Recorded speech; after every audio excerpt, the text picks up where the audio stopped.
High Court rules against former Dimension Data executives in illegal campus sale. In a landmark judgment, the Johannesburg High Court has invalidated a controversial deal involving the sale of the campus business park in Bryanston, orchestrated by former Dimension Data executives. The ruling underscores deep legal and ethical violations, retrenching corporate governance norms in South Africa's tech and property sectors. The illustrious campus, once a shiny jewel in Dimension Data's crown, had its fate entwined in legal discord as Judge Denise Fisher declared the transaction an illegal scheme that saw the execs stealthily betray their fiduciary duties.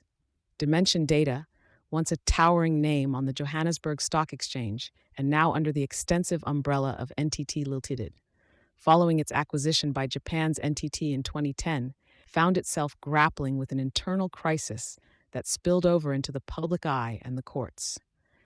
The unearthing of the scheme began in 2022 when a whistleblower set off a series of investigations led by the law firm Herbert Smith Freehills.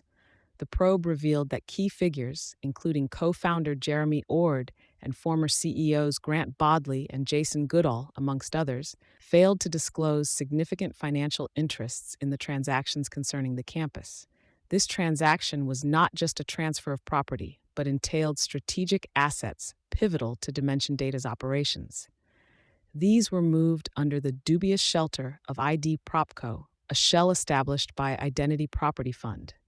Critical to the case was the involvement of Martin Epstein, a property consultant whose maneuvers helped obscure the beneficial ownership transforming through the shadowy corridors of corporate camouflage, resulting in a conflict of interest directly contradicting the corporate governance standards expected by and of NTT.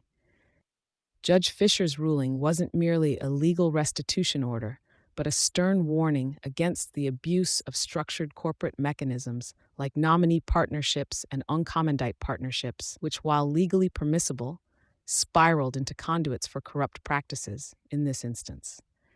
The ruling is pronounced against a backdrop of South Africa's ongoing struggle with corruption, emphasizing the need for invigorated regulatory oversight and transparent practices in line with both national interests and international business ethics. The implications of this ruling resonate beyond the immediate restitution of assets to Dimension Data facilities and the coverage of legal fees by the implicated parties.